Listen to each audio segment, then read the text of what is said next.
بسم اللہ الرحمن الرحیم۔ آج رمضان المبارک کے مہینے میں شروع کیے ہوئے سلسلہ دروس کا آخری درس ہے، اور آخری درس کا موضوع ہے کہ رمضان المبارک کے بعد کی ہماری زندگی اور ہمارے معمولات، ان میں کن اعمال کو، کن باتوں کو اور کس سوچ اور فکر کو ترجیح دی جانی چاہیے اور غالب رہنی چاہیے، کیونکہ رمضان المبارک تو بحمد اللہ تعالی نمازوں میں، قرآن کی تلاوت میں، قرآن کے فہم میں، تدبر اور تفکر میں، دروس میں گزر جاتا ہے، اور ہر مسلمان رمضان المبارک میں یہ کوشش کرتا ہے کہ وہ کسی نہ کسی طریقے سے انفرادی اور اجتماعی طور پر نیک اعمال میں شریک ہوتا رہے۔ لیکن سوال یہ پیدا ہوتا ہے کہ رمضان المبارک کے بعد یعنی کیا ہمیں کرنا چاہیے کہ رمضان کا یہ فیض اور یہ سلسلہ کسی نہ کسی صورت اور شکل میں جاری رہے۔ پہلی بات تو یہ ہے کہ رمضان المبارک ایک تربیت کا مہینہ ہے اور ہدایت کا، رہنمائی کا اور تعلیم کا مہینہ ہے۔ واضح بات ہے کہ ٹریننگ اور تربیت جس عرصے میں دی جاتی ہے، وہ ٹریننگ، وہ تربیت ہمیشہ باقی دنوں سے مختلف ہوتی ہے۔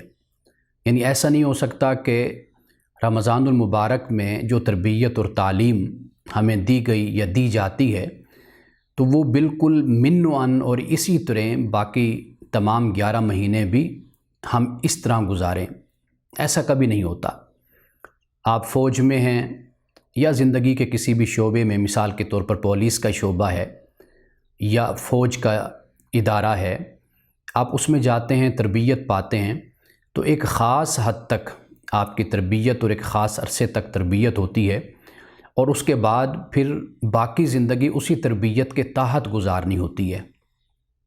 یہ ایسے ہی ہے کہ مختلف شعبۂ زندگی کے لوگوں کو کورسز کے لیے دنیا میں بھیجا جاتا ہے، یورپ، امریکہ یا عرب دنیا میں، تو وہ ایک خاص وقت وہاں پر گزار کر کورس مکمل کر کے پھر وہ واپس آتے ہیں، اور پھر اسی کورس کی ہی روشنی میں باقی زندگی گزارتے ہیں، اور لوگوں کو اپنے تجربے سے، اپنے علم سے، اپنی تعلیم سے فائدہ پہنچاتے ہیں۔ تو رمضان المبارک کا مہینہ تعلیم اور تربیت کا مہینہ ہے، اور اس مہینے میں جو ہم نے حاصل کیا، بس یہ ذہن میں رہنا چاہیے کہ ہم کہیں اس کو کھو نہ دیں۔ رمضان المبارک میں جو ہم نے حاصل کیا، ہمیں اس پہ توجہ کرنی چاہیے کہ کہیں بالکل برعکس زندگی ہماری نہ ہو جائے۔ یعنی رمضان المبارک میں جن نیکیوں سے ہم نے تعلق جوڑا، اعمال صالحہ سے تعلق جوڑا، بالکل ہماری زندگی اس کے اپوزٹ نہ ہو جائے۔ یعنی ایسا نہیں ہونا چاہیے کہ رمضان المبارک میں ہم نے نماز پڑھنا شروع کی، رمضان المبارک کے بعد نماز ہم نے چھوڑ دی، نعوذ باللہ۔ یا دوسری صورت اس طرح ہو گئی کہ اگر ہم نے کوئی قرآن سے تعلق اور تمسک ہم نے قائم کیا، رمضان کے بعد ہم قرآن کو چھوڑ دیں، پھر اگلے سال جا کر پھر رمضان المبارک میں قرآن کو پڑھیں یا سنیں یا اس کا درس لیں۔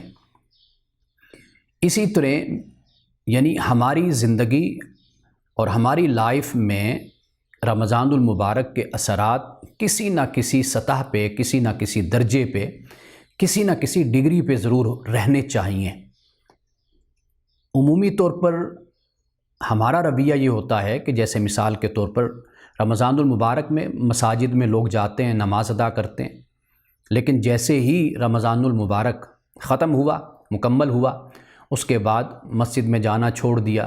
کوئی درس کی محفل ہے، کوئی اللہ کے نیک بندوں کا ذکر ہوتا ہے، وہ سب کچھ ایسے لگتا ہے کہ یہ صرف ایک رسماً رواجاً ہم نے شروع کیا تھا، اس کے بعد بالکل ہی ہماری زندگی میں وہ سب کچھ ختم ہو گیا۔ تو اس بات کا بس خیال رکھنا چاہیے کہ رمضان المبارک میں بے شک ہماری توجہ، ہمارا انہماک اور ہمارا ذوق، ہمارا شوق اپنی انتہا پہ ہوتا ہے، اپنے کمال پہ ہوتا ہے، لیکن ایسا ہرگز نہیں ہونا چاہیے کہ رمضان المبارک کے بعد ہمیں دیکھنے والا دیکھ کر حیران ہو کہ یار یہ وہی شخص ہے کہ جو رمضان المبارک میں اس طرح تھا اب اس طرح ہو گیا. اتنا زیادہ فرق جو غیر فطری فرق ہو جاتا ہے، یہ فرق تو نہیں ہونا چاہیے. فطری فرق یہ ہوتا ہے کہ انسان رمضان المبارک میں زیادہ توجہ عبادات پر، تلاوت پر، خدمت خلق پہ کرتا ہے، لیکن رمضان المبارک کے بعد پھر اس کی کئی دنیاوی مصروفیات بھی ہوتی ہیں. وہ کاروباری ہو سکتی ہیں، وہ سیاسی ہو سکتی ہیں، وہ معاشرتی ہو سکتی ہیں، وہ خاندانی ہو سکتی ہیں. بہت سی مصروفیات ہوتی ہیں کہ جو انسان نے پھر ان کو جاری رکھنا ہے، وہ اس کی ذمہ داریوں میں وہ شامل ہیں وہ سب کچھ. تو واضح بات ہے کہ رمضان المبارک کے بعد وہ ساری مصروفیات اس نے پھر شروع کرنی ہوتی ہیں. تو اس لیے اس بات کا ضرور فرق رکھنا چاہیے. ہمارا اصل مسئلہ یہ ہو جاتا ہے کہ رمضان المبارک میں ہم جس انتہا کو ہوتے ہیں، بعد میں وہ اوپر کی طرف انتہا ایک ہوتی ہے، ایک انتہا نیچے کی طرف ہوتی ہے. رمضان المبارک کے بعد ہماری انتہا پھر پستی کی طرف چلی جاتی ہے. تو اس بات کا خاص طور پہ فرق رکھنا چاہیے اور سمجھنا چاہیے اس بات کو، اس لیے کہ اللہ سبحانہ و تعالیٰ نے امت وسط فرمایا، ہمیں اعتدال کی تعلیم دی ہے، عدل کی ہمیں تعلیم دی ہے. تو اس کا مقصد ہی یہی ہے کہ ہم اپنی زندگی میں نیکیوں کی بہار اور نیکیوں کے اثرات، ثمرات، فیوز، برکات، اس کو کبھی بھی ختم نہ ہونے دیں، تعلق اپنا جوڑے رکھیں. اس کے بڑے فوائد ہوتے ہیں. اس لیے کہ ہماری زندگی میں بہت سے مسائل اور جو سوالات میرے پاس آتے ہیں، ایسا نہیں ہے کہ یہ سوالات آج میرے پاس آ رہے ہیں، بلکہ روزانہ تقریباً کسی ایک بہن کا یا بیٹی کا یا کسی میرے اسٹوڈنٹ کا، یعنی جو مجھ سے کالج میں یا یونیورسٹی میں پڑھتے ہیں، تو ان کا کسی کا فون، میسیج، واٹس ایپ پہ کسی نہ کسی حوالے سے رہنمائی. اور زیادہ مسائل کیا ہوتے ہیں؟ زیادہ مسائل یہی ہوتے ہیں کہ جو ہمارے ہاں ایک، جسے ہم کہہ سکتے ہیں کہ تہذیبی اور ثقافتی جو ایک انتشار یا ایک ٹوٹ پھوٹ جو ہمارے ہاں جاری ہے، زیادہ سوالات اسی سے متعلق ہوتے ہیں. اور ابھی یہ سوالات آئیں گے اور مزید یہ بڑے بڑے مسائل بن کر ہمارے سامنے آنے، اور ان کے لیے ہمیں تیار رہنا چاہیے. اس کی وجہ یہ ہے کہ ہم نے اپنی نسل کو دیا کیا ہے، پہلے تو اس پر ہمیں توجہ کرنی چاہیے. یعنی ہم نے اپنی نسل کو اپنی تہذیب نہیں بتائی، نہ سکھائی. ہم نے اپنی نسل کو اپنے مذہب کے بارے میں نہیں بتایا، اور نہ خود مذہب کے مطابق زندگی گزاری، اور نہ اپنی نسل کو مذہب کے مطابق زندگی گزارنے کا نمونہ پیش کیا. ہم نے اپنی نسل کو اپنی زبان سے واقفیت نہیں دی، اس لیے کہ ماں بولی جس کو کہتے ہیں، مدر ٹنگ جس کو کہتے ہیں، ہم نے اپنی اولاد کو اس سے بھی محروم رکھا. اس کی وجہ کیا ہے؟ اس کی وجہ یہ ہے کہ ہم کمپلیکس کی ماری ہوئی قوم ہیں. ہم انگلش بول کر، دوسری زبان بول کر، ہم میں ایک فخر ہم محسوس کرتے ہیں، برتری محسوس کرتے ہیں، اور یہ علامت بن گئی تعلیم یافتہ لوگوں کی. ہمارا جو رویہ ہے، ہم نے جو اپنی نسل کو دیا ہے، یہ اس کے نتائج ہیں جو ہم بھگت رہے ہیں. میرے پاس ایک نہیں، بہت سے سوالات ایسے آتے. مثال کے طور پر کل ہی ایک خاتون کی کال آئی، تقریباً کوئی 20-25 منٹ وہ سوالات لکھ لیتی ہیں، اور پھر مجھے فون کر کے ان اپنے تمام سوالات کے جوابات مجھ سے پوچھتی ہیں. پھر وہ بھی نمبر وائز وہ جوابات بھی لکھتی چلی جاتی ہیں. اب ایک سوال یہ بھی تھا کہ بھئی میری اولاد یا بچے شادی نہیں کرتے، شادی کی طرف رجحان نہیں ہوتا، بلکہ وہ یہاں تک کہنے لگی کہ بچے کی شادی تو اب ہوئی ہے. مسئلہ کو ڈسکس کر رہی تھی کہ بچے کی شادی تو اب ہوئی ہے، لیکن آپ یہ نہ سمجھیے گا کہ وہ چھوٹا موٹا سا بچہ ہے، کوئی کم عمر بچہ ہے. ایسا نہیں ہے، بڑی عمر کا ہے، کیونکہ ہماری نسل، ہماری اولاد شادی کی طرف توجہ نہیں کر رہی، راغب نہیں ہو رہی. یہ بڑے مسائل ہیں. تو یہ مسائل کیوں ہوتے ہیں؟ میں نے آپ کو وجہ بتائی کہ ہم نے اپنی اردو زبان کو، اگر کسی کو ہم نے ذلیل کرنا ہو تو ہم کہتے ہیں یہ اردو میڈیم ہے، اور جو ان سکولوں سے پڑھ کر آیا وہ بتانے میں بھی شرمندگی محسوس کرتا ہے کہ وہ یہ بتائے کہ جی میں فلاں سکول سے، اردو سکول سے پڑھا ہوں، یا فلاں سکول سے میں نے تعلیم پائی ہے. جب اس حد تک ہم اپنا لیول گرا دیں گے، ہمارا نظام تعلیم کاروبار تجارت، ہمارا نظام صحت کاروبار تجارت، ہمارا ہاؤسنگ سسٹم یہ کاروبار اور تجارت، جب یہ معاشرے کی اور قوم کی صورتحال بن جائے تو ابھی تو یہ بہت چھوٹے موٹے مسائل ہیں. میں یہ بات اکثر طور پہ کہا کرتا ہوں کہ ہم ان مسائل کا سامنا نہیں کر رہے جن مسائل کا سامنا ہماری اولادوں نے کرنا ہے آگے جا کر. ہماری اولادوں نے جن مسائل کا سامنا کرنا ہے وہ بہت بڑے بڑے مسائل ہیں. مثال کے طور پر میں آپ کو بتاتا ہوں، صحت کا سب سے بڑا مسئلہ آنے والی نسل کے لیے پیدا ہونا ہے. اس کی وجہ یہ ہے کہ یہ کمپیوٹر، یہ لیپ ٹاپ، یہ ٹیبلٹ، آئی پیڈ، موبائل، ہر وقت ان کے ساتھ چمٹے رہنا، ہر وقت ان کے ساتھ بیٹھنا، اور انہی سے ہی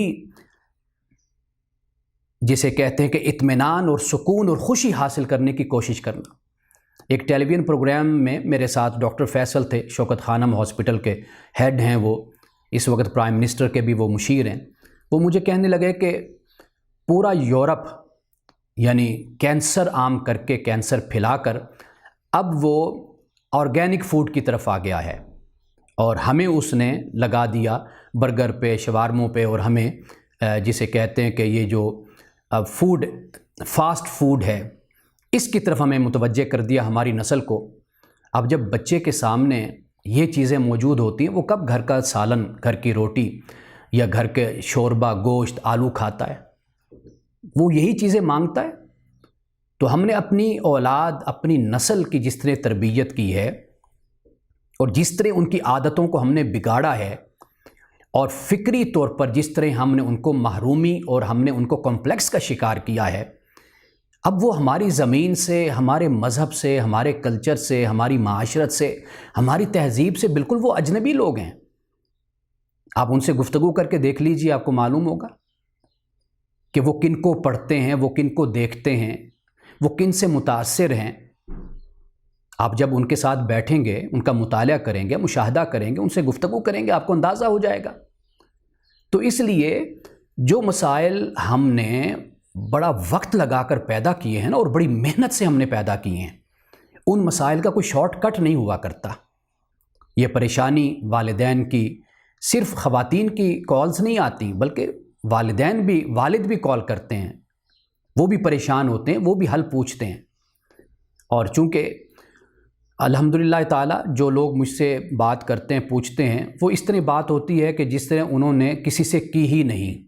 میں نے کبھی بھی ایسا ہرگز یہ اخلاق کے بھی خلاف ہوتا ہے کہ کسی کی بات کسی کے سامنے رکھنا، لیکن ایک عمومی اور ایک میں معاشرتی سطح پہ، اجتماعی طور پر آپ کو یہ میں بات بتا رہا ہوں کہ یہ ہمارے معاشرے کا مسئلہ ہے اس وقت بہت بڑا، اور آنے والے وقت میں ہماری نسلیں اس سے بھی بڑے مسائل سے دوچار ہوں گی اگر ہم نے اپنی نسل کو اور اپنے آپ کو اپنی زمین سے، اپنے مذہب سے، اپنی تہذیب سے، اپنی زبان سے نہ جوڑا اور ان کو ان کے ساتھ منسلک نہ کیا. یہ مسائل پیدا ہوں گے. اس لیے رمضان المبارک ہم نے گزارا. میں یہ بھی گزارش کر رہا تھا خاتون سے کہ اب رمضان کا جب مہینہ آتا ہے تو ہم یہ چاہتے ہیں کہ ہمارے بچے نماز پڑھنا شروع کر دیں. یعنی جس طرح کا اسلام ہم نے اختیار کیا 11 مہینوں کے بعد 1 مہینے میں، ہم اسی طرح کا اسلام اپنی اولاد سے بھی چاہ رہے ہوتے ہیں. یعنی چونکہ اب ہم نمازیں پڑھ رہے ہیں تو لہٰذا اولاد بھی نمازیں پڑھے، چونکہ اب ہم قرآن پڑھ رہے ہیں تو لہٰذا اولاد بھی قرآن پڑھے، چونکہ ہم درس سن رہے ہیں تو لہٰذا اب اولاد بھی درس سنیں.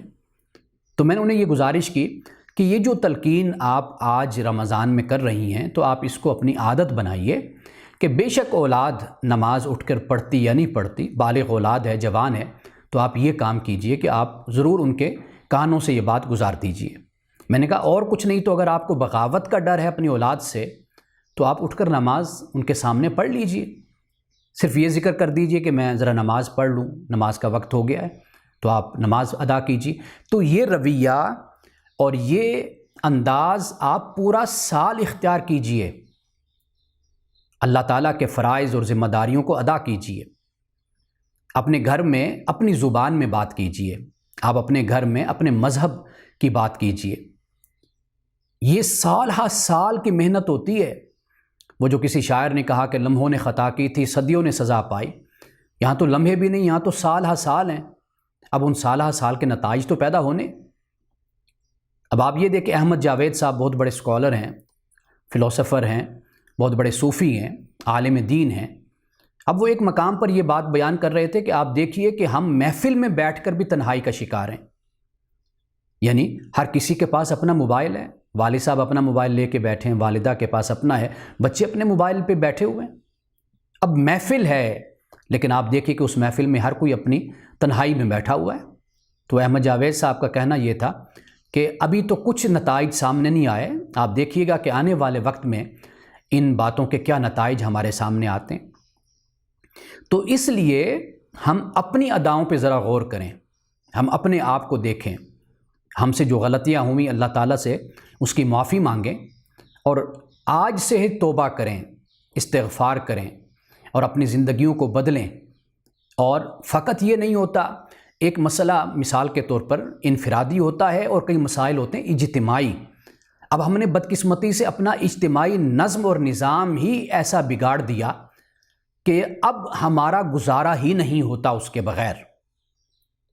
ہم نے اپنے بچوں کو مشین بنا دیا، ہم نے اپنے بچوں کو تعلیم اور تربیت کے بجائے ہم نے فن اور ایک ہنر سکھانے کی طرف اس طرح متوجہ کر دیا۔ ان کو ہم نے بتا دیا کہ بھئی اب آپ نے یہ تعلیم حاصل کرنی ہے، اس سے آپ کا بڑا فیوچر برائٹ ہو جائے گا، اس سے آپ کا کیریئر بن جائے گا، اس سے آپ کو اتنی تنخواہیں ملیں گی، اتنا آپ کو پیسہ ملے گا، یہ ہوگا وہ ہوگا۔ لیکن وہ جو اخلاقیات، کردار جس کے لیے وقت نکالنا چاہیے تھا والدین کو، صورتحال یہ ہوتی ہے کہ بچوں کو فرصت ہی نہیں ہوتی اپنی تعلیم سے، اپنی خشک کتابوں سے، کہ وہ اپنے والدین کے پاس بیٹھیں، کچھ دوستوں کو ٹائم دیں، کچھ اپنے اساتذہ سے سیکھیں، کچھ اپنے عالم دین سے سیکھیں۔ وقت ہی ان کے پاس نہیں ہوتا، اتنے وہ بزی اور مصروف ہوتے ہیں۔ اب جب ہم نے یہ رویہ اور یہ نظام تعلیم ہم نے تشکیل دیا، یورپ تو یہ سزا پا کر واپس آ جاتا ہے، لیکن بدقسمتی یہ ہے کہ یورپ کا جو لنڈا ہوتا ہے وہ سارا ہمارے پاس آتا ہے جا کر 20، 25، 30 سال بعد۔ مصیبت اصل میں یہ ہے، یعنی جو چیز میں آج سے 20 سال پہلے جن مسائل، 25 سال پہلے جن مسائل کا شکار میں یورپ کو، اسکینڈینیوین کنٹریز کو میں دیکھا کرتا تھا، میں آج ان مسائل کا شکار اپنی نسل کو، اپنی اولاد کو دیکھ رہا ہوں۔ یہی مسائل وہاں کے لوگ شیئر کرتے تھے، پوچھتے تھے کہ مثال کے طور پر جوان بچہ ہے، اندر سے لاک کر کے کمپیوٹر پہ، لیپ ٹاپ پہ بیٹھا ہوا ہے، سکول کا کام کر رہا ہے، خدا جانے وہ کیا کر رہا ہے اندر بیٹھا ہوا۔ اس طرح کے مسائل وہاں پر تھے۔ لیکن 20-25 سال کے بعد کچھ انہوں نے، جسے کہتے ہیں کچھ حفاظتی اقدامات کرنا، کچھ اولاد کی تربیت کرنا نفسیاتی حوالے سے، مثال کے طور پر وہاں پر جب جرائم بڑھتے ہیں، وہ یہ نہیں کرتے کہ اس کو پکڑو لٹکا دو، اس کو پکڑ دو لٹکا دو، جرائم رک جائیں گے، نہیں، وہ کہتے ہیں کہ وجوہات تلاش کرو، اسباب تلاش کرو کہ یہ نوجوان نسل میں یہ رویہ کیوں پیدا ہو رہا ہے، یہ ایٹیچیوڈ، یہ چوریاں یا اس طرح کے جو جرائم ہیں یہ کیوں بڑھ رہے ہیں نوجوانوں میں۔ معلوم یہ ہوتا ہے کہ چونکہ نوجوان فارغ ہوتے ہیں، ان کے پاس سہولت اور عیاشی کا سارا سامان ہوتا ہے، تو اس لیے وہ اس طرف متوجہ ہوتے ہیں، ان کے پاس فراغت کا وقت ہوتا ہے۔ انہوں نے کہا کہ پھر اولاد کو، بچوں کو مصروف کرو، جو سٹورز ہیں وہاں پر ان کو جاب دی جائے، ان کو 2-4 گھنٹے کام اور پھر اس کا معاوضہ دیا جائے۔ تو اس طرح الغرض، یعنی ایک مثال میں نے آپ کے سامنے دی ہے، تو وہاں پر پھر لوگ سر جوڑ کے بیٹھتے ہیں مسائل کو حل کرنے کے لیے۔ ہمارے ہاں لاوارث چھوڑ دیا جاتا ہے، نہ اجتماعی طور پر معاشرہ قبول کرتا ہے، نہ ریاست کی طرف سے ایسے ادارے ہوتے ہیں جو کونسلنگ کے ادارے ہوتے ہیں، جو لوگوں کو بلاتے ہیں، ان کے نفسیاتی مسائل ڈسکس کرتے ہیں، ان کے صحت کے مسائل ڈسکس کرتے ہیں، اجتماعی طور پر صورتحال کا جائزہ لیتے ہیں، ماہرین بیٹھے ہوتے ہیں۔ ہمارے ہاں ایسا بھی معاملہ نہیں ہے، ہمارے ہاں صرف اور صرف کیا ہے، مسائل ہی مسائل ہیں۔ ہماری ہوس ناکی ہے، لالچ ہے، حرص ہے، طمع ہے، وہ جو کل میں نے آپ کو بتایا الہاکم التکاثر ہے، یعنی طلب مال کی مسابقت اور مقابلہ ہے، اس میں ہماری دوڑ لگی ہوئی ہے، اور ہم اس میں خوش ہیں کیونکہ ہم اپنی محرومیوں کا علاج کر رہے ہیں، ہم اپنی محرومیوں کا علاج کر رہے ہیں۔ ان محرومیوں کے علاج کرنے میں پھر ہمیں یہ یاد نہیں رہتا کہ ہم نے کیا کھویا اور ہم نے کیا پایا۔ تو اس لیے یہ جو مسائل ہیں یہ سالہ سال کے پیدا کردہ مسائل ہیں۔ ہاں یہ ہو سکتا ہے کہ انفرادی طور پر جیسے مجھ سے کوئی سوال کرتا ہے، پوچھتا ہے، تو میں اپنے علم کے مطابق، علم کی استطاعت اور وسعت کے مطابق میں اس کا جواب دے دیتا ہوں جو مجھے سمجھ آتی ہے۔ لیکن یہ بات یاد رکھیے کہ ان مسائل کی جڑیں آپ کے سماج میں، آپ کے معاشرے میں بہت گہری ہیں۔ آپ ان پہ غور و خوض کیجئے، تدبر تفکر کیجئے، ان کے اسباب اور وجوہات پہ غور کیجئے۔ میری ان گزارشات کو اسے آپ تنقید سمجھ لیجئے، ان پہ توجہ کیجئے کہ آخر کیا وجوہات ہیں، کیا اسباب ہیں، یہ مسائل ہمارے ہاں کیوں پیدا ہو رہے ہیں۔ یعنی آپ اندازہ کیجئے کہ اب اس طرح کے سوالات بھی میرے پاس آتے ہیں، جیسے میں نے آپ کو کل کا بھی حوالہ دیا اور آج بھی ایک وائس میسیج مجھے موصول ہوا۔ اب وہ اگرچہ مسئلہ کسی کا ہے، لیکن انہوں نے مجھے یہ بتایا کہ بھی بچوں میں اب یہ رجحان ہے کہ بھئی شادی لیٹ کرنی یا نہیں کرنی۔ اب آپ سوچیے نا کہ ایسا کیوں ہے، کہ کیا وجوہات ہیں، کیا ہم سے غلطیاں ہوئی ہیں کہ جن کے یہ نتائج ہمارے سامنے آ رہے ہیں۔ ورنہ میں اپنے گھر میں سب سے زیادہ لیٹ ہوں کہ میری شادی 29 ایئرز میں ہوئی، 29 سال میں ہوئی، ورنہ مجھ سے پہلے میرے بھائی، میری بہنیں، یعنی کوئی 27، کوئی 25، کوئی 23، کوئی 20، اس عمر میں شادیاں ہوتی۔ وجہ کیا ہے؟ میری لیٹ اس لیے ہوئی کہ میں یورپ چلا گیا، وہاں پر وقت گزر گیا، پاکستان نہ آیا، دیر ہو گئی۔ عرض کرنے کا مقصد یہ ہے کہ ان مسائل پہ والدین غور و خوض کریں، ہم مل کر سوچیں۔ اجتماعی طور پر یہ ہمارے مسائل ہیں۔ یورپ میں تو اس طرح ہوتا ہے جیسے انگلینڈ میں، مثال میں آپ کو دیتا ہوں، ایک دوست ہیں، وہ مجھے رابطہ کرتے ہیں، بلکہ انہوں نے مجھے اسکول کا پورا ایک نصاب بھیج دیا کہ اب آپ کی بچی اس عمر میں پہنچ گئی ہے، ہم اس کو سیکس ایجوکیشن دینا چاہتے ہیں۔ اب وجہ یہ ہے کہ جب آپ مذہب سے تصادم اختیار کریں گے، فطرت سے تصادم اختیار کریں گے، واضح بات ہے کہ پھر اس کے سائیڈ ایفیکٹس تو پیدا ہوں گے۔ جب سائیڈ ایفیکٹس پیدا ہوں گے، ریاست سائیڈ ایفیکٹس یعنی جو معاشرے میں پیدا ہوتے ہیں، ریاست اس سے پھر غافل تو نہیں ہوتی نا۔ پھر ریاست کیا کرتی ہے؟ پھر ان سائیڈ ایفیکٹس کو بھی دور کرتی ہے، بچوں کو پھر اویئرنیس دیتی ہے۔ اگرچہ ہمارے نزدیک یہ بھی غیر اسلامی، غیر اخلاقی ہے، حرام ہے، ممنوع ہے، اس میں کوئی شک نہیں ہے، لیکن میں آپ کو صرف یہ بتا رہا ہوں کہ اگر وہاں پر مسائل پیدا ہوئے، ریاست پھر ان مسائل کو حل بھی کرتی ہے، آگاہ بھی ہوتی ہے۔ ہماری بدقسمتی یہ ہے کہ ہمارے ہاں مسائل سب مل کر پیدا کرتے ہیں اور بھگتتے ہر کوئی علیحدہ علیحدہ ہیں۔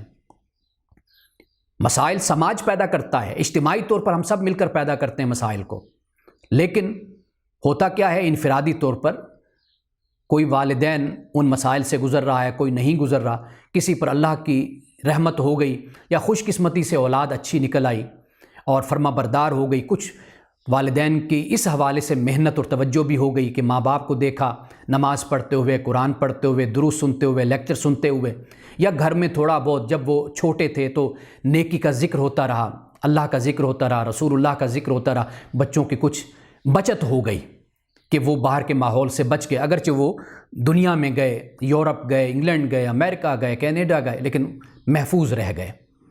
کچھ گھر میں اثرات اچھے ہو گئے، کچھ اللہ تعالیٰ کی مہربانی، اس کی توفیق ہو گئی کہ بچے خود رغبت رکھنے والے ہو گئے دین کی طرف، یہ تو ایک علیحدہ مسئلہ ہو گیا نا۔ لیکن ہم اجتماعی طور پر، سماجی طور پر ہم مسائل پیدا کرتے ہیں۔ پھر آپ دیکھ لیجئے ہماری حکومتیں، وہ بیچاری خود سروائیول وار میں ہوتی ہیں، بقا کی جنگ لڑ رہی ہوتی ہیں، ان کے ہاتھ پاؤں پھولے ہوتے ہیں، ان کی کرسی کا خطرہ ہوتا ہے، ان کو 100 قسم کے مسائل ہوتے ہیں، عوامی مسائل نہ حل ہوئے نہ ہوتے ہیں، اور اب تک جو صورتحال ہے نہ ہوں گے۔ اس سے پرواہ ہی نہیں ہوتی حکومت کو کہ عوام کے مسائل کیا ہیں، بس اس حد تک حل کرنے کی کوشش کرتے ہیں جس حد تک عوام کسی حد تک مطمئن رہے، بغاوت اور نفرت پیدا نہ ہو۔ انہوں نے ہمارے کیا مسائل حل کرنے؟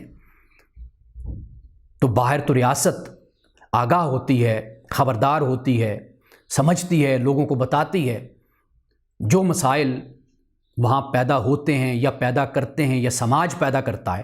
لیکن ہمارے ہاں تو یہ صورت بھی نہیں ہے نا۔ ہم پھر سماج سب مل کر مسائل پیدا کرتے ہیں، انفرادی طور پر پھر ہم بھگت رہے ہوتے ہیں، ہمیں سزائیں مل رہی ہوتی ہیں، پھر والدین پریشان ہوتے ہیں، کبھی کسی عالم دین سے پوچھ، کبھی ماہر نفسیات سے بات کر، کبھی ٹیچر سے بات کر، کبھی ایجوکیشنسٹ کے پاس جا، جی اب یہ مسئلہ ہمارا پیدا ہو گیا ہے، اب آپ اس کا حل بتائیے۔ تو اس لیے یہ میں آج اس لیے اس موضوع پہ بات کر رہا ہوں کہ چونکہ ایک تو پورا مہینہ میرے پاس ایسے سوالات آئے ہیں، اور صرف یہ مہینہ نہیں بلکہ اس سے پہلے بھی سوالات آتے رہتے ہیں، تو میرا مقصد یہ آپ کو بتانا ہے کہ اسباب اور وجوہات پہ غور کیجئے۔ اس کے لیے ان مسائل کے لیے کوئی گیدڑ سنگھی نہیں ہوتی، یعنی کوئی اعلیٰ دین کا کوئی چراغ نہیں ہوتا کہ جو رگڑا جائے اور جن آئے اور اس کے بعد سارے مسئلے ہمارے حل ہو جائیں۔ آپ دیکھ لیجئے۔ تو اس لیے ان مسائل کی وجوہات اور اسباب پہ توجہ کیجئے اللہ تعالیٰ سے۔ کل ہی میں نے اسی خاتون سے یہ گزارش کی، میں نے کہا دیکھیے آپ اپنی طرف سے کوشش پوری کیجئے، اس کے بعد مصلی بچھا لیجئے، اللہ کی بارگاہ میں دعا کیجئے اپنی اولاد کی راہبری کے لیے، رہنمائی کے لیے، ہدایت کے لیے۔ انگلینڈ سے بھی دوست کال کرتے ہیں، انہیں میں یہی گزارش کرتا ہوں کہ آپ اپنی طرف سے ہر ممکن کوشش کیجئے، لیکن اس کے بعد اللہ تعالیٰ سے دعا کیجئے۔ نماز پڑھتے ہیں، اپنی اولاد کے لیے دعا کریں، اللہ سبحانہ و تعالیٰ معجزہ دکھاتا ہے، اپنی قدرت کا اظہار کرتا ہے، اولادوں کو سیدھا راستہ دکھاتا ہے۔ جوانی میں انسان بہت دفعہ بے راہ روی کا شکار بھی ہو جاتا ہے، لیکن ایسے نیک لوگ بھی ہوتے ہیں نوجوانی اور جوانی میں کہ جن کی توجہ اللہ اور اس کے رسول کی طرف رہتی ہے۔ والدین کی دعائیں بھی ہیں، خاص طور پر والدہ کی دعا، اس کا بڑا اثر ہے۔ رسول اللہ صلی اللہ علیہ وسلم نے بھی والدہ کی دعا کا ذکر کیا ہے، خاص طور پر والدہ اپنی اولاد کے لیے دعا کرے۔ اب رمضان المبارک کے بعد میں صرف 5 باتیں آپ کے سامنے رکھ دیتا ہوں۔ سب سے پہلی بات، یہ جو میں نے جتنی بھی گفتگو کی، اس پوائنٹ کا، اس نقطے کا اس سے تعلق جڑتا ہے، وہ ہے کہ مسلم بن کر زندگی گزاری ہے۔ قرآن مجید کو جب ہم پڑھتے ہیں، اس کا مطالعہ کرتے ہیں، تو ہمارے سامنے یہی بات بیان ہوتی ہے کہ انبیاء علیہم السلام نے کہا کہ ہم مسلم ہیں۔ رسول اللہ نے فرمایا کہ میں پہلا مسلم ہوں، مومن ہوں۔ حضرت ابراہیم علیہ السلام کے بارے میں قرآن نے کہا کہ وہ یہودی، نصرانی، مشرک نہیں تھے، وہ مسلم تھے، یعنی فرمانبردار تھے، اللہ کی بارگاہ میں جھکنے والے تھے۔ سب سے پہلی بات تو یہ ہے کہ اپنی زندگی میں جھکاؤ رکھیے، سبمیشن رکھیے، اطاعت رکھیے، انقیاد رکھیے، اللہ کی طرف توجہ رکھیے۔ کہیں پر بھی محسوس ہو کہ ذرا میں ادھر سے ادھر ہو رہا ہوں تو فوراً اس کی طرف آئیے۔ یہ اپنی نگرانی خود کیجئے، اپنی نگہبانی خود کیجئے۔ ایک تو سب سے بڑی بات یہ ہے کہ مسلم، فرمانبردار وہی ہے کہ جھک جاتا ہے جو اللہ کی بارگاہ میں۔ پہلی بات تو یہ ہے کہ رمضان بھی گزر جائے تو اس احساس سے کبھی باہر نہ آئیے کہ میں ایک مسلمان ہوں، ایک مسلم ہوں، میں اللہ کا فرمانبردار بندہ ہوں، مجھے اللہ کی فرمانبرداری میں رہنا ہے۔ پہلی بات تو یہ ہوگی۔ دوسری بات یہ ہے کہ نیک لوگوں کی صحبت یا اچھی مجلسوں کو کبھی ترک نہ کیجیے۔ دین کی بات کرنے والے لوگ، قرآن کی بات کرنے والے لوگ، مثبت سوچ دینے والے لوگ، منفی سوچ سے بچانے والے، زندگی کے معاملات میں رہنمائی کرنے والے، جو آپ سے علم میں، عمر میں بڑے ہیں، آپ سمجھتے ہیں کہ ان سے مجھے رہنمائی اور ہدایت نصیب ہوتی ہے، یا کوئی بھی شخص ہے جس پر آپ کا اطمینان ہے، آپ کا سکون ہے، آپ تعلق ضرور جوڑے رکھیے، اس کو ختم نہ کیجیے۔ رسول اللہ صلی اللہ علیہ وسلم سے ہی منسوب یہ روایت بیان کی جاتی ہے کہ آپ نے فرمایا کہ اچھے لوگوں کی صحبت ایسی ہے کہ جیسے عطار کی دکان ہوتی ہے، عطر کی دکان ہوتی ہے، کہ انسان کچھ بھی خریدے نہ خریدے، لیکن جب وہ اس دکان سے نکلتا ہے تو اس کے لباس سے، اس کے وجود سے عطر کی خوشبو آتی ہے۔ تو رسول اللہ نے فرمایا کہ اچھی کمپنی، اچھی صحبت، اچھی مجلس اسی طرح ہوتی ہے، اور فرمایا کہ جو بری مجلس ہوتی ہے وہ لوہار کی بھٹی کی طرح ہوتی ہے، کہ انسان سفید کپڑے پہن کر، صاف ستھرا ہو کر، نہا دھو کر جب جاتا ہے اور کچھ دیر ہی بیٹھتا ہے، جب واپس آتا ہے تو پھر کیا ہوتا ہے کہ انسان کا وہی سفید لباس کالا ہو چکا ہوتا ہے، وہی چہرہ، وہ بال کہ جو نہا دھو کر بہت صاف ستھرا ہو کر وہ جاتا ہے، وہ میلا اور کچیلا ہو کر واپس آتا ہے۔ یہ رسول اللہ نے فرمایا یہ جو اثرات ہوتے ہیں نا مجلس کی، یاد رکھیے یہ بہت گہرے ہوتے ہیں، بہت ہی گہرے ہوتے ہیں۔ اگرچہ جب ہم بیٹھتے ہیں ہمیں معلوم تو نہیں ہوتا کہ بھئی کیا اثرات ہم قبول کر رہے ہیں، لیکن یاد رکھیے کہ اس کے اثرات بہت گہرے ہوتے ہیں۔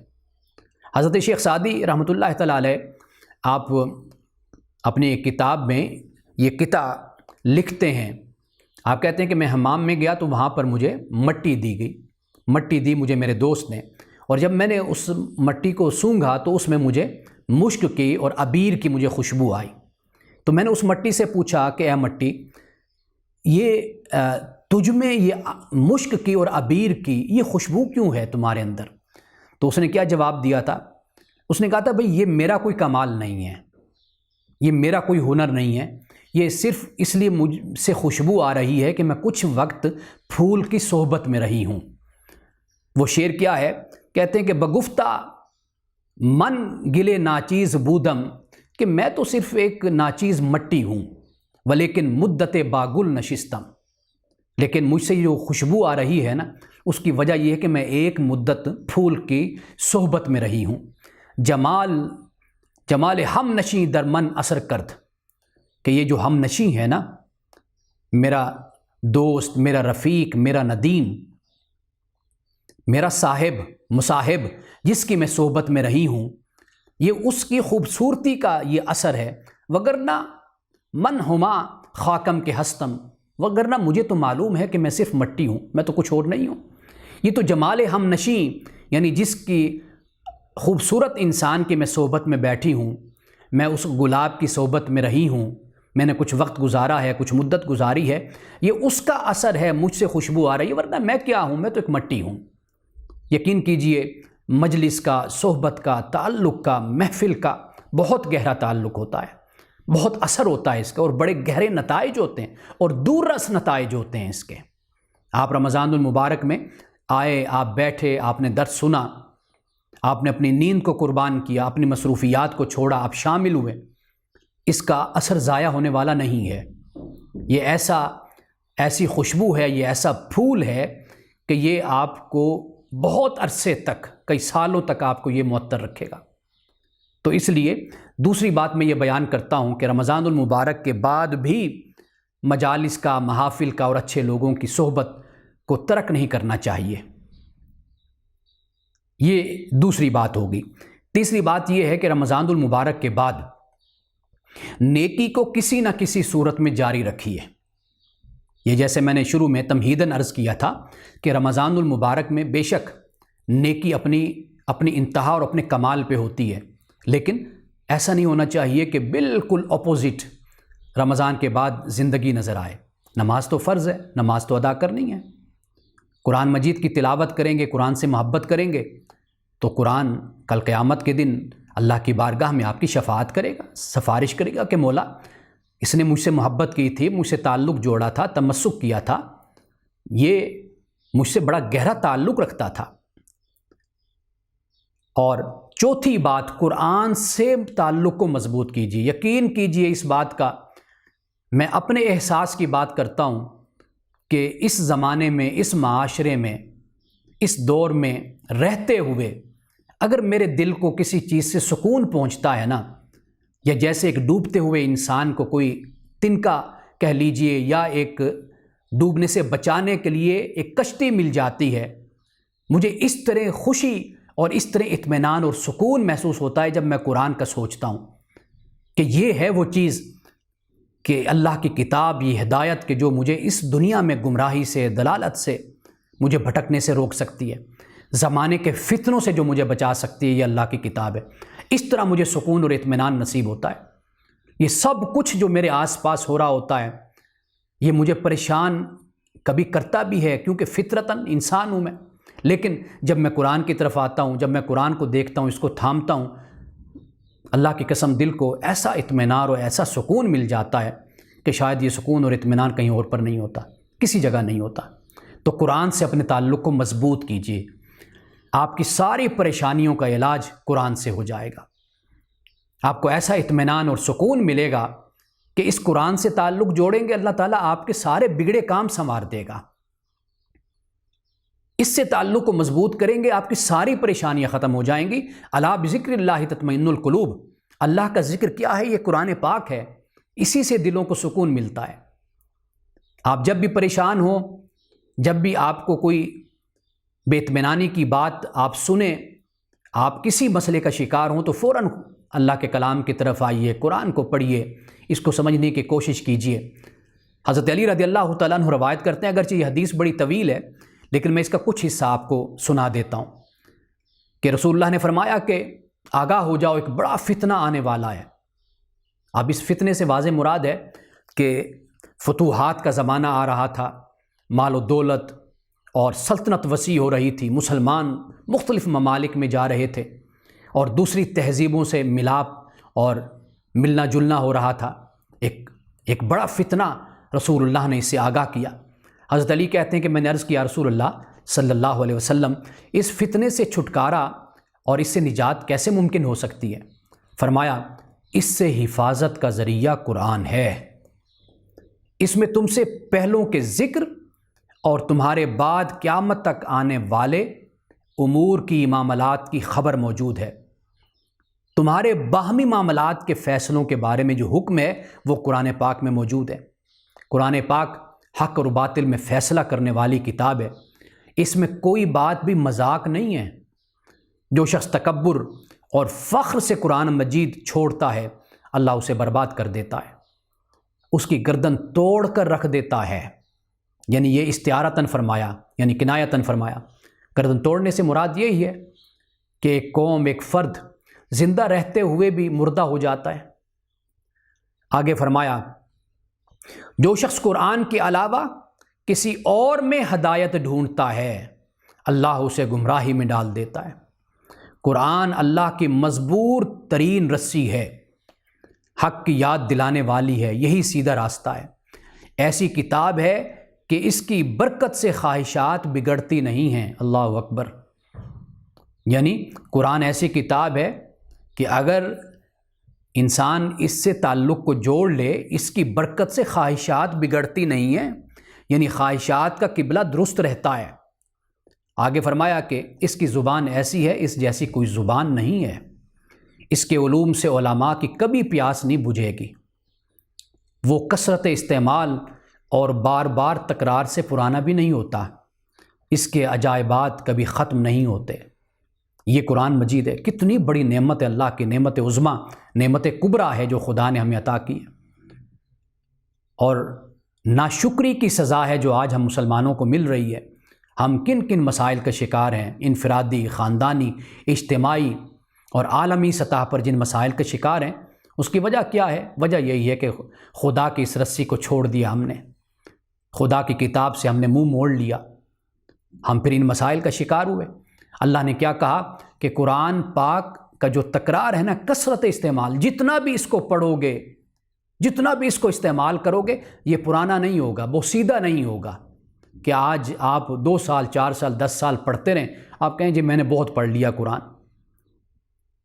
کبھی بھی آپ اکتائیں گے نہیں قرآن سے۔ ایسی تازگی، بشاشت اور ایسی فریشنس ہے اللہ کی اس کتاب میں، یہ رسول اللہ صلی اللہ علیہ وسلم نے فرمایا۔ حضرت علی روایت کرتے ہیں۔ ایسی بہت سی احادیث ہیں، موقع نہیں، ورنہ میں آپ کو بتاؤں کہ قرآن پاک کے بارے میں رسول اللہ نے کس طرح ہمیں آگاہ کیا، خبردار کیا۔ آج امت مسلمہ ہر چیز سے تعلق جوڑے ہوئے ہے، قرآن سے تعلق توڑے ہوئے۔ آج لوگ پوچھتے ہیں جی اچھا جی اب قرآن پاک کی تو زبان عربی ہے، تو عربی سیکھنی پڑے گی ہمیں؟ بھئی اللہ کے بندو، آپ دنیا کی ہر زبان سیکھ لیتے ہو اپنے کیریئر کے لیے، اپنے بزنس کے لیے، اپنی تجارت کے لیے، اپنی دنیا کے لیے۔ اللہ نے تو قرآن کے بارے میں یہ دعویٰ کیا کہ اس کی زبان بھی آسان ہے، اور یہ بھی کہا کہ نصیحت کے لیے ہم نے اس کو آسان کر دیا۔ کوئی ہے جو نصیحت حاصل کرے؟ عربی مبین میں قرآن کو نازل کیا، عام فہم زبان میں قرآن کو نازل کیا، اس بارے میں تم یہ بات کہتے ہو؟ دنیا کی کوئی زبان تمہارے لیے مشکل نہیں ہے، فرینچ سیکھ لیتے ہو، انگلش سیکھ لیتے ہو، اسپینش سیکھ لیتے ہو، اس لیے کہ اس میں تم نے ترقی کرنی ہے، آگے بڑھنا ہے، دنیا میں سفر کرنا ہے۔ لیکن اللہ کے کلام کو سمجھنا ہے، اللہ کے کلام کو سیکھنا ہے، یا اللہ کے کلام کو اس حد تک سیکھنا اور سمجھنا ہے کہ کم از کم انسان عمل کر سکتا ہے، نصیحت حاصل کر سکتا ہے، ذکر حاصل کر سکتا ہے، اس حد تک تو انسان کو آگاہی ہونی چاہیے۔ آخری بات جو بہت ہی خاص ہے جسے ہم نے چھوڑ دیا، اور وہ ہے نماز کی ادائیگی۔ میں سمجھتا ہوں یہ 5 چیزیں ہیں، یعنی نماز، اللہ تعالیٰ نے قرآن مجید میں بار بار نماز کا ذکر کیا ہے، اقیم الصلاۃ کی بات کی ہے۔ آپ اس کا اہتمام کریں گے، دیکھیے رمضان تو سال کے بعد آتا ہے، لیکن نماز ایسی چیز ہے کہ آپ 5 وقت پڑھتے ہیں، آپ گھر میں نماز ادا کرتے ہیں، آپ کی نسل، آپ کی اولاد، آپ کے بچے آپ کو دیکھتے ہیں نماز پڑھتے ہوئے۔ آج وہ کمزوری دکھاتے ہیں، لیکن لاشعور میں یہ چیز ان کی محفوظ ہو جاتی ہے، کل وہ ہماری جگہ پر آتے ہیں، یا کچھ سالوں کے بعد زندگی بدلتی ہے، یا اللہ کی طرف سے کسی وقتی توفیق ان کو نصیب ہوتی ہے، تو کم از کم ایک نمونہ، ایک اسوہ تو ان کے سامنے موجود ہوگا نا، والدین کی شکل میں۔ تو نماز کا ضرور گھر میں اہتمام کیجیے۔ نماز ضرور پڑھیے، جس طرح بھی آپ وقت نکالتے ہیں، مصروفیات ہیں، بہت کچھ ہوتے ہیں، لیکن نماز کا ضرور اہتمام کیجیے، اس لیے کہ نماز ہی بتاتی ہے، جیسے رسول اللہ نے فرمایا کہ نماز فرق کرتی ہے کہ یہ مسلمان ہے اور یہ غیر مسلم ہے۔ تو واضح بات ہے کہ جو غیر مسلم ہوگا، اگر وہ کرسچن ہے، مسیح ہے، تو واضح بات ہے کہ وہ چرچ میں جائے گا، ہفتے کے بعد جائے گا نا۔ لیکن مسلمان 5 وقت نماز پڑھے گا، تو 5 وقت نماز اس کا پڑھنا وہ در حقیقت اسی بات کی دلیل ہے اور ثبوت ہے کہ یہ مسلمان ہے۔ تو یہ 5 باتیں ہیں، بے شک آپ ان کو لکھ لیجئے۔ اگر نہیں لکھ سکے، کچھ رہ گئے پوائنٹ نکات، تو میں دوبارہ یہ 5 باتیں دہرا دیتا ہوں۔ پہلی بات، مسلم بن کر زندگی گزاریے، اپنی ساری زندگی پر اسلام کو حاوی کیجئے، اپنے آپ کو دیکھتے رہیے، سوچتے رہیے کہ کہیں پر آپ کوئی غلط تو نہیں کر رہے، اپنے معاملات میں اسلام جھکاؤ اپنی زندگی میں رکھیے۔ دوسری بات میں نے یہ بیان کی کہ اچھی صحبت اختیار کیجئے، اچھی مجلسوں میں جائیے، بیٹھیے، اچھے لوگوں کے پاس بیٹھیے، سیکھیے ان سے، اللہ کا دین سیکھیے، ان سے باطن کی صفائی، تزکیہ نفس ان سے سیکھیے، اخلاق کو بہتر کرنا سیکھیے، جذبات پر قابو پانا سیکھیے۔ اور تیسری بات، رمضان کے بعد بھی نیکی کو کسی نہ کسی شکل میں، کسی نہ کسی صورت میں جاری رکھیے، یعنی فرق نہیں ہونا چاہیے کہ رمضان میں بہت زیادہ بلندی کی طرف اور رمضان کے بعد بالکل پستی کی طرف، یہ نہیں ہونا چاہیے۔ اور چوتھی بات، قرآن مجید سے اپنے تعلق کو مضبوط کیجیے۔ اور 5ویں بات، نماز کا اہتمام کیجیے۔ رمضان کے بعد ان 5 باتوں کو یاد کر لیجئے، لکھ لیجئے کہ ان کو اختیار کریں۔ آپ انشاءاللہ دیکھیں گے کہ ہماری زندگیوں میں انقلاب آئے گا، تبدیلی آئے گی، ہماری زندگیاں بدلیں گی، ہماری زندگیاں، والدین کی، اور پھر اولاد جب ہمیں اس طرح دیکھے گی تو انشاءاللہ تعالی معاشرہ بدلے گا، تہذیب بدلے گی، ماحول بدلے گا، کلچر بدلے گا۔ اللہ کے دین کے ساتھ خود کو جوڑیے اور یقین کیجئے۔ میں ایک جگہ پڑھ رہا تھا ایک کتاب میں کہ کہتے ہیں کہ موت صرف وہ نہیں ہوتی کہ جو انسان یہ خیال کرتا ہے کہ جب مر جائے تو اس پر بیٹھے کوئی کلام پڑھ رہا ہوتا ہے تو پھر وہ مرا ہوا ہوتا ہے، نہیں۔ کہتے ہیں جب انسان اپنا شباب، اپنا عروج گزار لیتا ہے نا، اور دنیا کی فنا کو اور دنیا کے عارضی پن کو اور ناپائیداری کو وہ دیکھ چکا ہوتا ہے، تو گویا کہ سب کچھ روشن ہو رہا ہوتا ہے اس کے سامنے، اس کے معلوم ہو رہا ہوتا ہے کہ بس گیا وقت اب تو۔ جیسے کل ہم نے سورۃ العصر پر بات کی تھی کہ وقت اب بیت گیا۔ موت یہ نہیں ہوتی کہ انسان پڑا ہو کفن پہنے ہوئے اور وہاں پر لوگ بیٹھے کوئی کلمہ پڑھ رہے ہوں تو پھر ہوتا ہے جی اب بندہ مر گیا، نہیں۔ وہ بزرگ فرماتے ہیں کہ انسان جب اپنی زندگی کا شباب اور عروج اور جب اس نتیجے تک پہنچ جاتا ہے کہ دنیا فانی ہے، باقی ہے تو صرف اللہ کی ذات ہے، بس اور کچھ نہیں ہے، جب انسان اپنی زندگی میں یہ سب کچھ دیکھ لیتا ہے نا، در حقیقت وہیں سے اس کا اگلا سفر شروع ہو جاتا ہے۔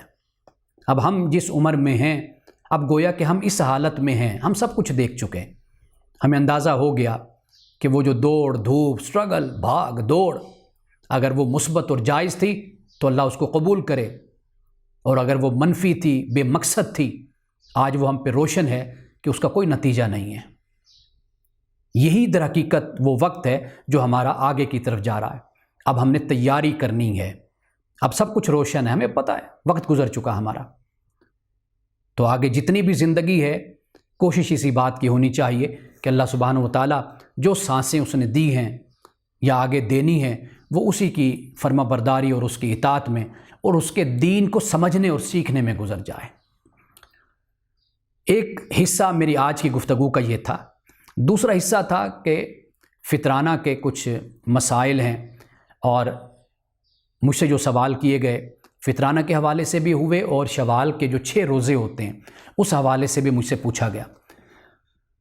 ایک تو سب سے پہلے بات یہ ہے کہ رمضان المبارک کے بعد یعنی عید کا دن گزار کر اس کے بعد دوسرا دن یعنی شوال کی دوسری تاریخ، وہاں سے جو چاہے وہ روزے رکھ سکتا ہے۔ 6 روزے ہیں، یہ 6 روزے واجب نہیں ہیں، فرض نہیں ہیں، یہ مستحب ہیں، اور ان روزوں کو پورے شوال میں پھیلا کر بھی رکھا جا سکتا ہے۔ اگر کوئی چاہے تو 2 3 4 5 6 7 یہ بھی رکھ سکتا ہے.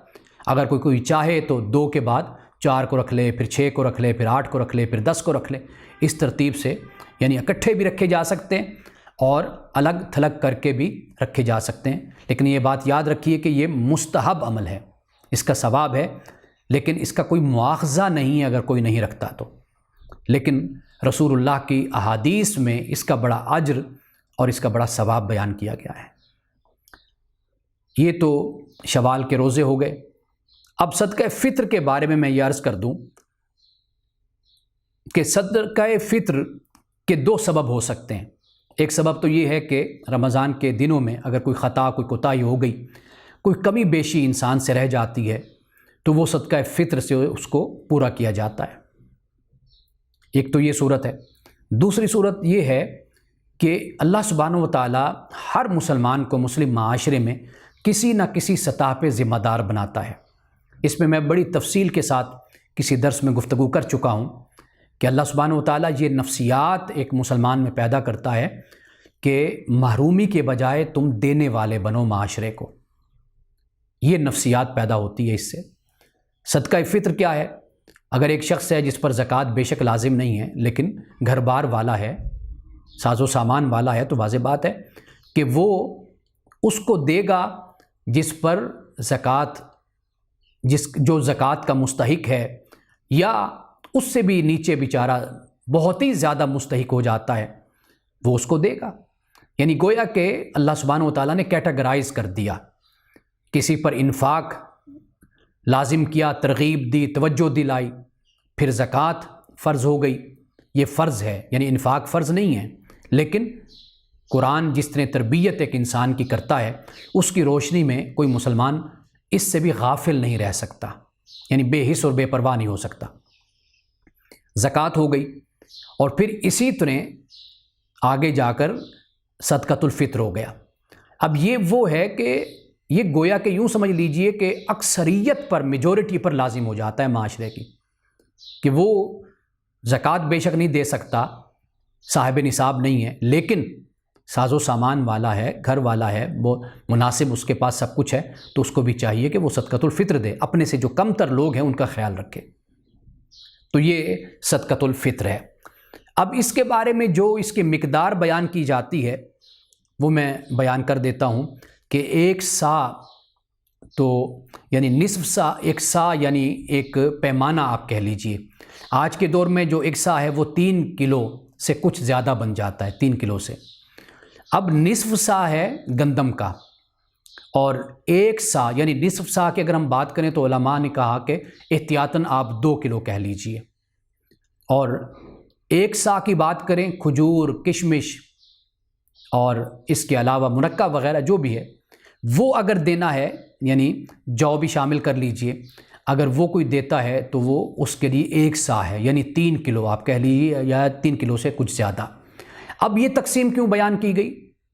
ایک تو بات یہ یاد رکھیے کہ اس دور میں یہ چیزیں موجود تھیں، زراعتی دور تھا، تو اس دور میں یہ سب کچھ موجود تھا، تو اس لیے حکم دیا کہ بھئی اس کے مطابق تم ادا کرو. اس دور میں اسی طرح ادا کرتے تھے. اگر آج کے دور میں یہ سب کچھ مہیا نہیں ہے، یا آسانی ہے لوگوں کے لیے کہ وہ کرنسی میں دے سکتے ہیں، تو وہ پھر کرنسی میں دیں گے. اگرچہ بعض ائمہ کے نزدیک یہ ہے کہ ہر صورت میں اسی اجناس میں ہی تم نے دینا ہے. امام مالک کے نزدیک غالباً اسی طرح ہے، لیکن فقہ حنفی میں یہ ہے کہ ضروری نہیں ہے کہ آپ اناج دیں، اجناس میں سے کچھ دیں، بلکہ آپ روپیہ بھی دے سکتے ہیں، آپ اس کی قیمت آپ ادا کر سکتے ہیں. تو وہ بیان یہ کیا جاتا ہے کہ یہ تفریق کیوں ہے. تفریق دراصل یہ ہے کہ کم از کم 140 روپے بنتے ہیں، یعنی علماء نے جو فکس کیا وہ 140 روپے کم از کم، یعنی جو متوسط ہے یا ایسا شخص ہے کہ جو زیادہ نہیں دے سکتا تو وہ 140 تو دینا، یہ کم از کم ہو گئے. لیکن زیادہ سے زیادہ کوئی کھجور کے وزن میں دینا چاہتا ہے 3 کلو سے زیادہ، یا کوئی کشمش کے وزن میں دینا چاہتا ہے، یعنی کشمش میں دینا چاہتا ہے 3 کلو سے زیادہ، یا جو میں دینا چاہتا ہے، یا منقع میں دینا چاہتا ہے، کسی صورت میں بھی دینا چاہتا ہے، تو وہ اپنی حیثیت اور اپنی وسعت کے مطابق وہ دے سکتا ہے. تو یہ اس لیے اس کو کیٹاگرائز کر دیا گیا. یعنی ایک شخص اگر اچھا کھاتا پیتا ہے تو واضح بات ہے اب وہ گندم میں تو نہیں دے گا نا 140 روپے، وہ اپنی حیثیت کے مطابق صدقہ فطر ادا کرے گا۔ اچھا، پھر صدقہ فطر صبح صادق کے بعد، اگر صبح صادق سے پہلے جو بچہ پیدا ہوا اس کا بھی صدقہ فطر ادا کرنا ہے۔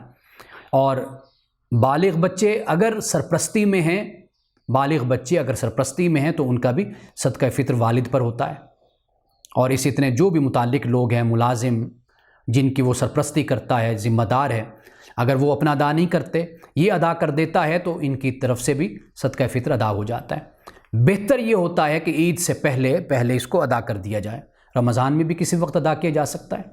یہ در حقیقت یوں کہہ لیجئے کہ عید کے موقع پر کوئی کھانے پکانے کے لیے کسی گھر میں اگر کسی چیز کی کمی ہے تو کم از کم وہ صدقہ فطر سے جو ان کو دیا جائے تو وہ گھر میں اپنے انتظام کر سکتے ہیں، یعنی ان کی بنیادی ضرورت کم از کم اس سے پوری ہو سکتی ہے کہ اگر ان کو عید سے پہلے صدقہ فطر دے دیا جاتا ہے تو وہ کم از کم یہ ہے کہ گوشت خرید لیتے ہیں، کوئی سبزی خرید لیتا ہے، کوئی میٹھی چیز اپنے گھر میں خرید کے لا سکتا ہے۔